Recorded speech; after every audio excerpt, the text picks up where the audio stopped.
السلام علیکم ورحمۃ اللہ وبرکاتہ. نحمده ونصلي على رسوله الكريم اما بعد فاعوذ باللہ من الشیطان الرجیم.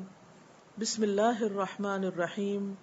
رب اشرح لي صدری ويسر لي امری واحلل عقدۃ من لسانی یفقهوا قولی. عن عبد اللہ بن عمرو بن العاص ان رسول اللہ صلی اللہ علیہ وسلم قال قد افلح من اسلم ورزق کفافا وقنعه اللہ بما آتاہ. رواہ مسلم. سیدنا عبداللہ بن عمرو بن العاص سے روایت ہے رضی اللہ تعالی عنہ کہ رسول اللہ صلی اللہ علیہ وسلم نے فرمایا، فلاح پا گیا جو اسلام لایا اور جسے بقدر ضرورت رزق دیا گیا، اور جو اسے اللہ تعالی نے دیا اس پر اس نے قناعت کی. رسول اللہ صلی اللہ علیہ وسلم کے اس فرمان میں ایک کامیاب انسان کی علامات بتائی جا رہی ہیں.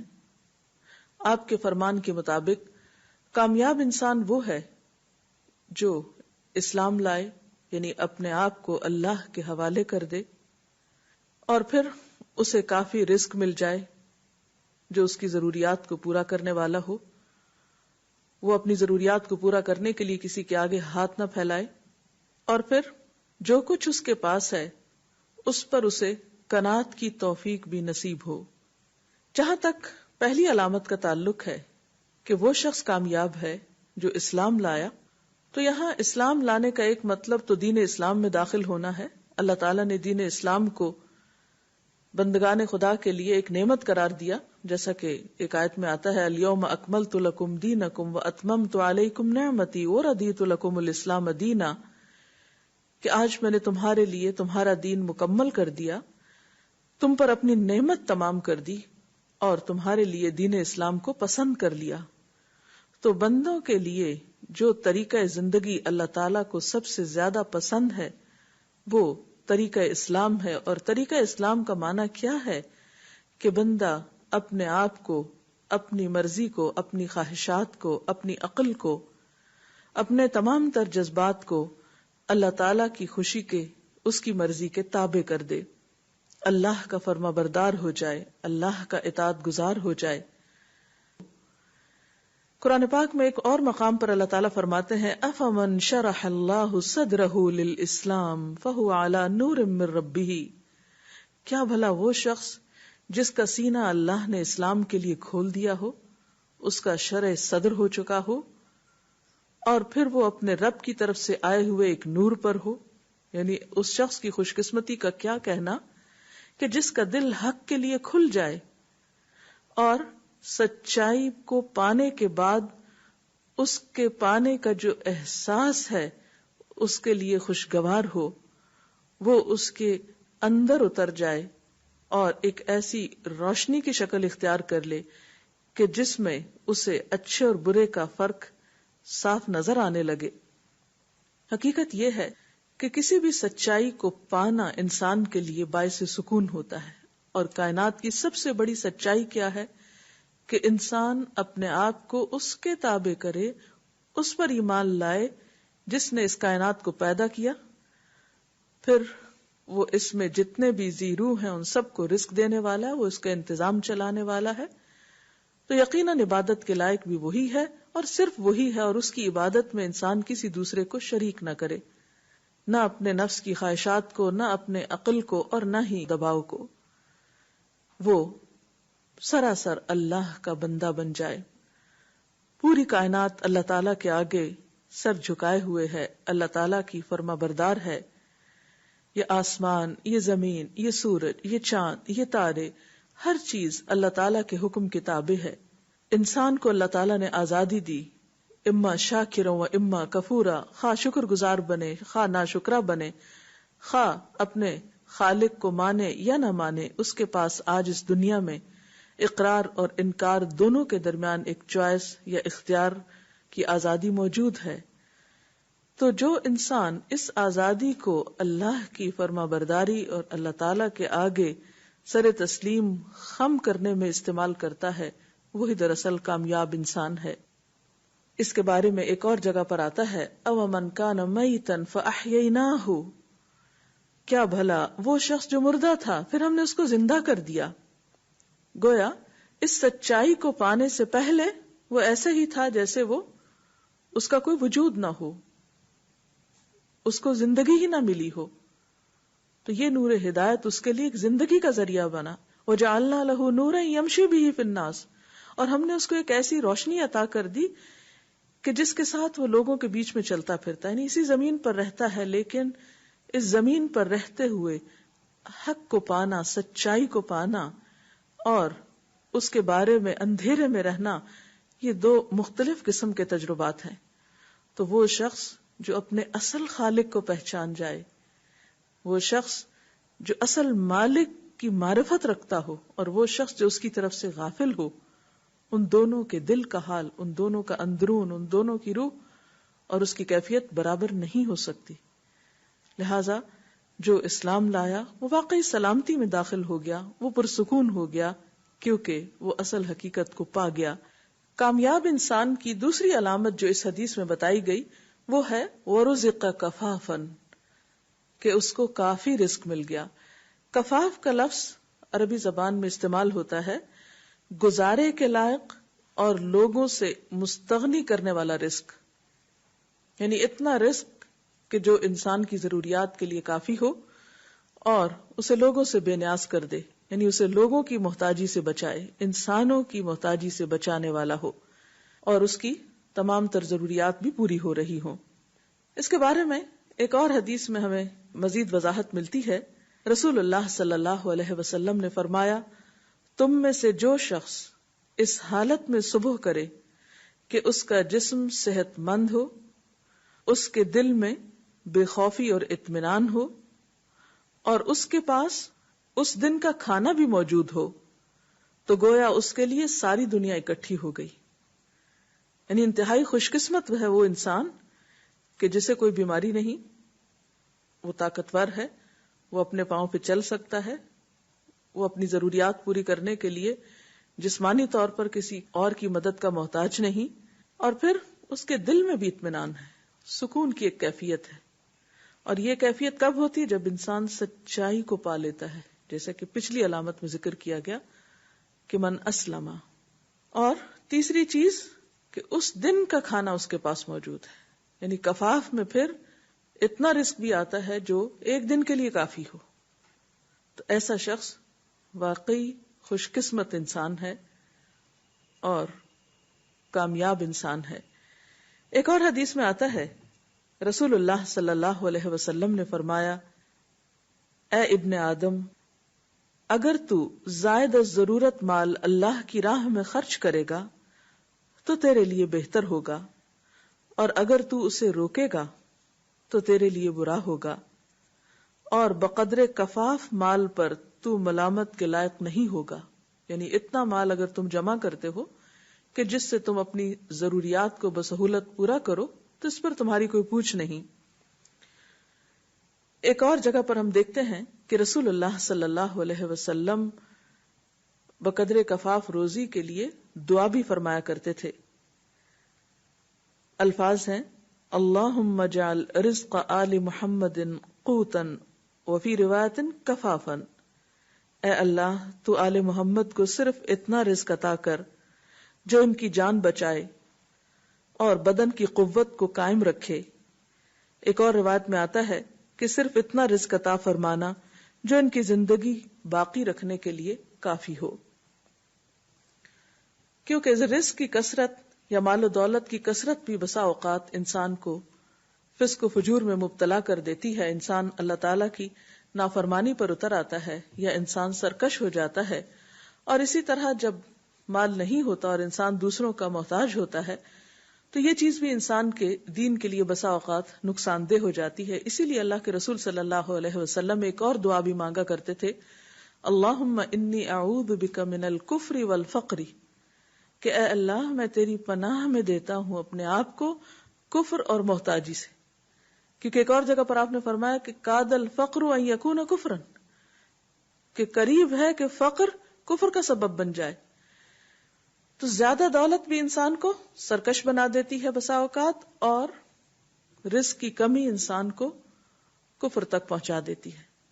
اس لیے بقدر کفاف رزق یا ضروریات زندگی کو پورا کرنے کا باعث جو رزق ہے وہ زیادہ پسندیدہ ہے. اس حدیث کے مطابق حضرت عائشہ کو حضور صلی اللہ علیہ وسلم نے فرمایا کہ اے عائشہ، اگر تم میرے ساتھ جنت میں رہنا چاہتی ہو تو اتنی دنیا تمہارے لیے کافی ہونی چاہیے جتنا سامان کسی مسافر کے پاس ہوتا ہے. یعنی بہت زیادہ دنیا کی ہوس اور خواہش مت رکھنا، اور خبردار دنیا کے طلبگار مالداروں کے پاس مت بیٹھنا، کیونکہ جب انسان ایسے لوگوں کی کمپنی یا صحبت اختیار کرتا ہے کہ جن کے پاس مال زیادہ ہوتا ہے تو قدرتی طور پر انسان کے دل میں ایک غم پیدا ہوتا ہے اور انسان دوسروں کی نقالی شروع کر دیتا ہے اور ایسے طریقے اختیار کرنے لگتا ہے کہ جس سے وہ کسی بھی طرح ان کے برابر ہو سکے. اور فرمایا کہ اور کپڑا پرانا ہو جائے تو اسے اتار کر مت پھینک دینا بلکہ پیوند لگا کر پہن لینا، یعنی اس سے انسان کی شان میں کمی نہیں آتی. حضرت ابو الدرداء کہتے ہیں کہ رسول اللہ صلی اللہ علیہ وسلم نے فرمایا سورج کبھی نہیں نکلتا مگر اس حال میں کہ اس کے دونوں طرف 2 فرشتے ہوتے ہیں اور پکار پکار کر کہتے ہیں کہ ان کی آواز انسان اور جن کے سوا تمام مخلوق سنتی ہے، اے لوگو اپنے رب کی طرف آؤ، تھوڑا مال جو کفایت کرے زیادہ مال سے بہتر ہے کیونکہ وہ غافل کر دیتا ہے. یعنی ایسا مال جو انسان کو غفلت میں مبتلا کر دے، اللہ تعالیٰ کی یاد بھلا دے، وہ انسان کے لیے وبال جان ہے.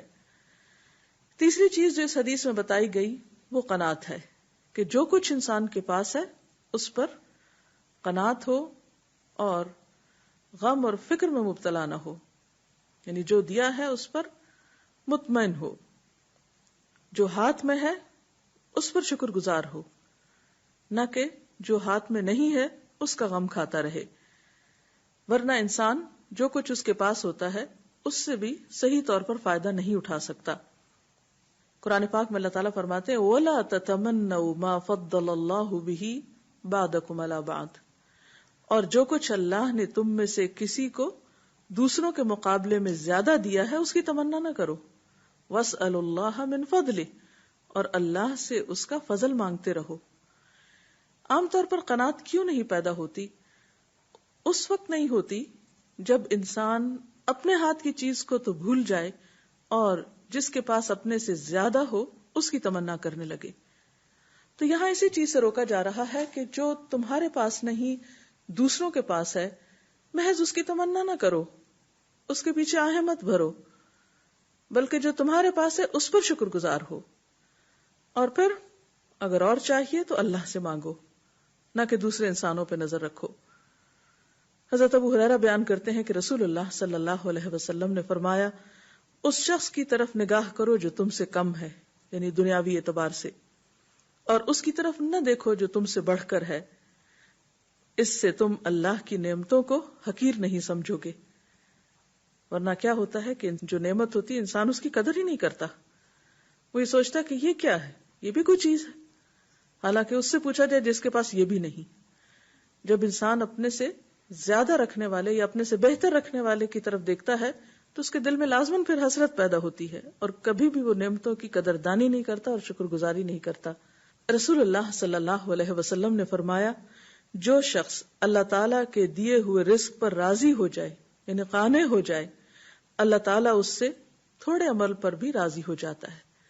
یعنی اگر کسی انسان کے پاس کم رزق ہے اور اس کی عبادت بھی کم ہے تو اس سے اتنی عبادت بھی یا اتنا عمل بھی قابل قبول ہے، اس سے زیادہ کی توقع نہ رکھی جائے گی، کیونکہ اسے اللہ تعالیٰ سے کوئی شکوہ نہیں، جو کچھ بھی اس کو ملا وہ اللہ سے راضی ہے تو اللہ اس سے راضی ہو گیا. کیونکہ جتنا زیادہ انسان کے پاس ہوتا ہے اتنا ہی انسان کا حساب بھی زیادہ ہوتا ہے. پھر اسی طرح ہم دیکھتے ہیں کہ اس چیز سے بھی منع کیا گیا ہے کہ جو دوسروں کے پاس ہے انسان اس کو للچائی ہوئی نظروں سے دیکھے. وَلَا تَمُدَّنَّ عَيْنَيْكَ إِلَى مَا مَتَّعْنَا بِهِ أَزْوَاجًا مِّنْهُمْ زَهْرَةَ الْحَيَاةِ الدُّنْيَا لِنَفْتِنَهُمْ فِيهِ وَرِزْقُ رَبِّكَ خَيْرٌ وَأَبْقَى. اور نگاہ اٹھا کر بھی نہ دیکھو دنیاوی زندگی کی اس شان و شوکت کو جو ہم نے ان میں سے مختلف قسم کے لوگوں کو دے رکھی ہے، وہ تو ہم نے انہیں آزمائش میں ڈالنے کے لیے دی ہے، اور تیرے رب کا دیا ہوا رزق حلال ہی بہتر ہے اور پائندہ تر ہے۔ تو اس سے یہ بھی پتہ چلتا ہے کہ انسان حلال کی طرف نظر رکھے، جو ہے اس پر شکر گزار ہو، اور جو دوسروں کے پاس ہے اسے للچائی ہوئی نظروں سے نہ دیکھے، کیونکہ جن کے پاس زیادہ ہے ان کا امتحان بھی بڑا ہے، ان کی پوچھ بھی زیادہ ہے، ان سے سوال بھی زیادہ ہوگا، حساب بھی زیادہ ہوگا، لہذا جو کچھ ہے اس پر شکر گزاری اختیار کی جائے۔ عون بن عبداللہ کہتے ہیں کہ میں دولت مندوں کی صحبت میں بیٹھتا تھا تو اپنے سے بڑھ کر میں کسی کو غم زدہ نہ پاتا، کیونکہ مجھے ہر طرف ایسے لوگ نظر آتے جن کے پاس مجھ سے زیادہ تھا، تو میں ہر وقت غم زدہ رہتا تھا کہ میرے پاس کیوں نہیں۔ پھر جب میں غریبوں کے ساتھ رہا تو مجھے اس رنج و غم سے آرام حاصل ہو گیا، کیونکہ میری نظر ہر وقت ان لوگوں کی طرف جاتی تھی جن کے پاس مجھ سے کم تھا، تو میں شکر گزاری کی کیفیت میں ہوتا تھا۔ نعمتیں پا کر شکر ادا کرتے رہنا اجر و ثواب میں اتنا ہی بڑا ہے جتنا روزہ رکھنا۔ اگلی حدیث میں آتا ہے عن ابی ہریرہ عن النبی صلی اللہ علیہ وسلم انہ قال الطاعم الشاکر بمنزلۃ الصائم الصابر، رواہ ابن ماجہ۔ سیدنا ابو ہریرہ رضی اللہ تعالی عنہ سے روایت ہے کہ نبی کریم صلی اللہ علیہ وسلم نے فرمایا، کھانے پر شکر ادا کرنے والا صابر روزہ دار کی طرح ہے، یعنی ایک شخص جس کے پاس جو کچھ ہے وہ اسے قدردانی کے ساتھ استعمال کرتا ہے اور استعمال کرنے کے بعد شکر ادا کرتا ہے، تو اس کا اجر و ثواب ایسا ہی ہے جیسے ایک دوسرا شخص روزہ رکھ کے صبر کر رہا ہے۔ اب ایک طرف ایک کھا رہا ہے اور شکر کر رہا ہے، دوسری طرف ایک کھا نہیں رہا لیکن صبر کر رہا ہے اور روزہ رکھے ہوئے ہے، تو روزہ رکھنا ایک نیکی ہے، ایک عبادت ہے، ایک بہت اجر و ثواب کا کام ہے۔ تو جتنا اجر و ثواب روزہ دار کو مل رہا ہے اتنا ہی اجر و ثواب اس شخص کے حصے میں جا رہا ہے جو اگرچہ روزے سے نہیں لیکن شکر گزار ہے۔ تو شکر کی نعمت انسان کے درجات کو بلند کرتی ہے، اس لیے اگر نعمت اسلام مل جائے اور ہماری ضروریات زندگی آسان طریقے سے پوری ہو رہی ہو اور ہمارے اندر قناعت ہو تو ہم دنیا کے خوش قسمت ترین انسانوں میں سے ہیں۔ اس سلسلے میں اگر آپ مزید کچھ کہنا چاہیں، کوئی سوال ہو آپ کے ذہن میں تو آپ پوچھ سکتے ہیں۔ رسول اللہ صلی اللہ علیہ وسلم کی یہ بات مجھے بڑی بیوٹیفل لگی کہ یوں محسوس ہوتا ہے جیسے کامیابی کی سیڑھیاں ہیں، پہلی سیڑھی اسلام لانا، دوسری سیڑھی ایک بقدر ضرورت رزق کا مل جانا، اور تیسری سیڑھی جو کچھ ملا اس پہ قناعت کرنا۔ ایک بات کے بارے میں آپ سے چاہوں گی کہ آپ اس پر روشنی ڈالیں کہ اس سے پہلے ہم نے ایک حدیث پڑھی تھی جس میں قوی مومن اور ضعیف مومن کا تذکرہ تھا، جس میں رسول اللہ صلی اللہ علیہ وسلم نے فرمایا تھا کہ احرص علی ما ینفعک، کہ جو کچھ بھی چیز تمہیں نفع دیتی ہے اس کی حرص کرو، اور یہاں پر قناعت کی بات ہے۔ تو کس معاملے میں حرص کی جائے گی اور کس معاملے میں قناعت کی جائے گی، اس پہلو پر روشنی ڈال دیجئے۔